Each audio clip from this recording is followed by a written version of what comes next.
working as opposed to those that desire and are able to work is different. Here's an interesting fact and so forth. In general, trends were that unemployment rates and employment rates have gone up, both the percentage of people that are working and both the unemployment rates in general have risen since the 1960s. This year was anomalous, okay, in the last 24 months or so. And then this goes back to the time when Obama was president, the unemployment rates were shrinking a bit, okay? What we found though is basically since the 1950s, the unemployment rate that we had in the month of February was the lowest since the 1950s. Now, to show you how COVID has impacted the unemployment outlook, in just 2 months' time, we went from record low unemployment in over 60 years, almost 70 years, okay, to record high unemployment. We haven't had 14.7% unemployment, which is what we showed for the month of April, since the 1930s during the Great Depression. That's how quick the game has changed and so forth, okay? So, tremendous pressure and so forth on unemployment. Now, one thing that's caused the game to change and so forth in terms of unemployment is you've got basically more women are working now than in the 1960s, okay? More people are living longer and people are desiring to live longer. I probably will end up falling into that category. I can't imagine that I will want to stop working when I turn 65. I want to keep going. I have things I want to accomplish, and Lord have mercy. I mean, I'll be okay in retirement, but like I'm not going to be that person. Like, hey, honey, we're jet setting to Budapest this week and Tahiti next week and all that. We're not going to have that kind of money, or maybe not that kind of stamina to do it. But like, I can continue to teach or continue to do a little bit of consulting or work in some way, shape, or form. But people in general, as they get older, are working longer. Okay. Now it's interesting and so forth. People are working longer. That's one thing that's changed. People are working past retirement age. Retirement age it was shifting, and some of that is pressured by unemployment. It used to be, by Social Security. It used to be you could receive your full Social Security benefit at 65. Now that's going up to 70 because people are living longer, and because and Social Security is compromised. There's less people paying in as a percentage of the overall workforce or population, and more people that are retired as a percentage of the population. So some people are working part-time even after they receive Social Security. So now basically to get a full payout, it'll be 70. It'll probably go up again. I wouldn't doubt if that full payment changes to 73, even in my lifetime before, I hit that age. I wouldn't be surprised. And I wouldn't doubt the way people are living longer, that, if it's 75 or 77 or 78 by the time you all get there. I know, that's a long time to think about it. And you all are going to all live past 100 anyway. Knock on wood, that would be my hope, where the good Lord comes back and takes us home. So here's another thing that's interesting, okay? Teenagers are considered to be part of the workforce if they're over 16 and actively looking. But think about it. A teenager can be more selective in choosing to take work or not, right? Okay. So, interesting. If I, in my situation, if I were to lose my job at the college and I lost all other sources of income or whatever, I may be knocking on the door someplace or whatever where I could get work, either do a janitorial work or delivering pizzas or whatever I need to do in order to keep some income coming in, because I have a family to take care of people that are dependent upon me. On the other hand, as teenagers and so forth, that the money that you make and so forth basically tends to be utilized for fun stuff, for dates and for going out to eat or going to the movies or an entertainment type of it. So you can, in most cases, teenagers can continue to survive if they don't work. So they can be more discretionary in terms of the employment. They said their opportunity costs are higher. So if they have other things they can do with their time or whatever, where someone else is like, hey, I have to work. It's not a choice. So teenagers are basically more price sensitive or time sensitive than people that are not. So it's interesting. Now, unemployment benefits. This is an interesting thing too that I should mention.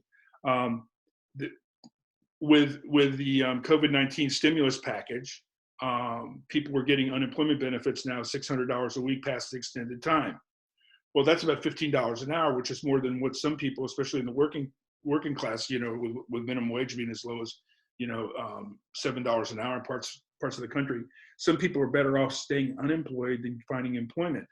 So this has been a challenge. Now, that's not the case so much in like higher cost jurisdictions like New York City or San Francisco or even Washington, D.C. Those places there, people are probably still going to want to work if they're getting the equivalent of about $15 an hour unemployment. But people in Iowa or people in Arizona or whatever, where and parts of Florida, where wages are lower and the cost of living is lower, they may choose to stay unemployed longer.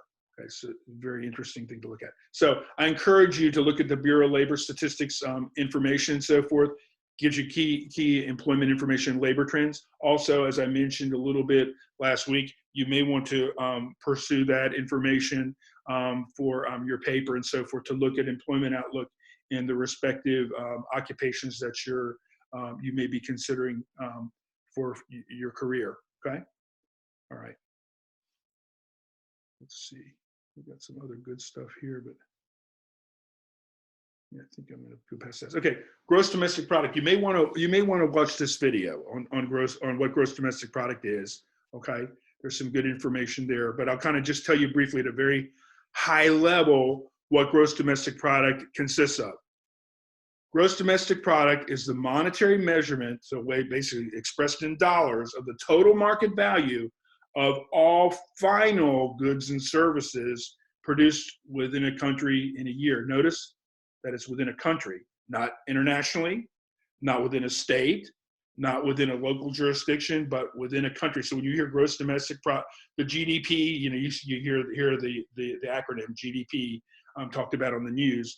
If GDP is falling by, let's say, 3% and so forth, that means that the economy is shrinking, which is kind of what we're going on right now with the COVID-19 crisis. And when that occurs for 2 consecutive quarters, the economy is in recession.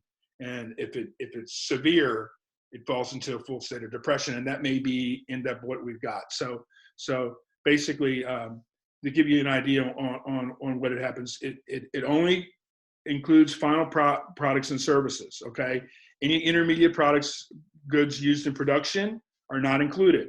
So basically, if you look at this, existing assets are property that are sold. Okay, used items or second-hand items like antiques or whatever are not counted.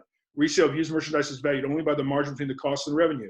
So if I bought an antique chest for $300, but it's appreciated in value, gross domestic product would go up by $400.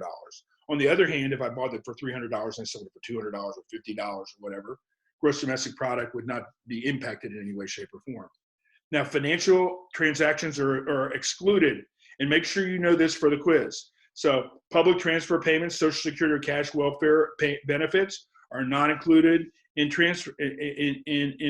gross domestic product or GDP. Private transfer payments like student allowances or alimony payments are not included in GDP. And then the sale of stocks and bonds, there are transfer of existing assets. Broker's fees are included, okay, for services that are rendered. Okay, even that small bid-ask margin is included.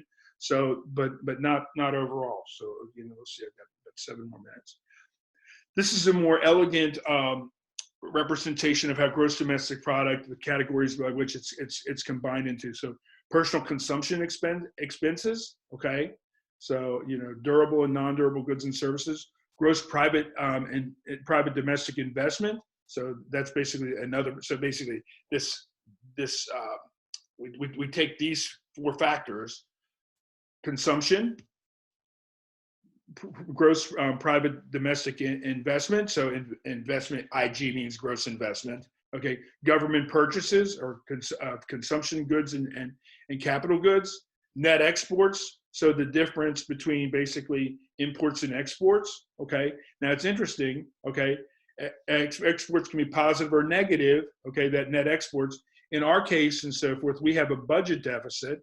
I mean, excuse me, not a budget. We have a budget deficit too, but we have a trade deficit, a pretty sizable trade deficit. So basically our net exports are actually negative because we import more products than we export, okay? So net exports is never negative. So basically when we look at this, gross domestic product is a combination of consumption, gross investment, government spending, and net exports, which in our case is a negative number because we import more than we export. Okay. I'm probably not going to, I am going to ask you basically what's emboldened here at the top about that basic definition of gross domestic product is, okay, or GDP. I'm not going to make you go into something that's elaborate. If we had more time, I would, but it's good to know that information. So that's interesting. I want to mention this in the 3 minutes we have before I go over the quiz. There's several productive activities that are not included in gross domestic product or GDP. Do-it-yourselfers. If you finish your own basement, you change your own oil, you dye your own hair. Okay, these are productive activities. Homemaker services, like, are important. They're not included. Like, so the meals mom cooks, the childcare she provides, or dad provides, volunteer efforts and so forth at church or at a Pathfinder club or a high school or whatever, or grade school, are not included. They're excluded. The underground economy, that's a huge one. Okay, illegal immigrants that get paid cash wages, illegal activities like drugs, moonshine, or illegal alcohol, prostitution. Okay, these activities add up to be about 8% of gross domestic product, but we have to ignore them. Okay, legal economic activity is part of the underground. Okay, usually illegal economic activity is part of the underground to avoid taxation. So a lot of this stuff is illegal, but sometimes things that are legal are basically not reported and so forth. Like basically like a barter kind of situation. Like, I will do your taxes for you in exchange for you changing my oil, or something like that. That kind of trade, people are doing that to avoid paying taxes or whatever. That's not captured in GDP. Improved living conditions as a result of more leisure time. Okay, through innovation.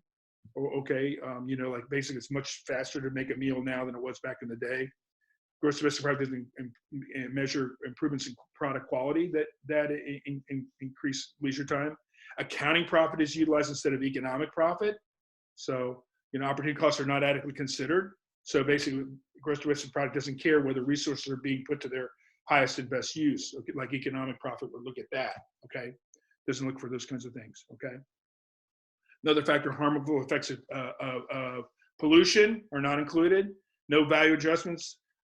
Nominal gross domestic product looks at the dollar value of what's produced, but doesn't basically take into consideration if the product is segments of the economy, whether it's a rifle or other type of good versus a jar of baby food. So basically, per capita gross domestic product gives us some hint to the relative low standard of living in the economy, but gross domestic product figures, they don't give us break it down per capita, generally speaking, when you hear the aggregate numbers reported, and they don't provide information about how income is distributed. I mean, these are important factors to know how things are going. Non-economic sources of well-being that are important, crime reduction, courtesy, and so forth, collegiality, they're not considered. So these are important factors to understand. So I'm going to stop here. Bureau of Economic Analysis, okay, remember the BLS, or Bureau of Labor Statistics, gives us the unemployment data. The Bureau of Economic Analysis basically computes the gross domestic product, okay? So there's some interesting information there. So I'm gonna stop sharing the screen there, and I'm gonna go over what's going on on the quiz, okay? So kind of take a note here of what to look for on the quiz, beautiful people. So basically make sure you understand government's distinctive right to what distinctive characteristics government has as opposed to other institutions, okay? Make sure you know how government applies coercion. There's 3 ways we talked about. So there'll be a question about what those ways are, and then one that's not. Know what percentage of gross domestic product is derived from government purchases. Provide an example of an externality or positive externality or a spillover benefit that is derived from government spending. Give me a definition of basically how a person is considered unemployed. And then what agency calculates unemployment data. And then I'll give you a couple examples of how unemployment statistics have changed related to teenagers and people retirement age. Make sure you know that information. Make sure you know the basic definition, just that one sentence definition that provided that's emboldened on the top of the one page about what gross domestic product, how gross domestic product is defined. and basically tell me whether transfer payments are included or not included in gross domestic product. So it'd be kind of an easy quiz. No short answer.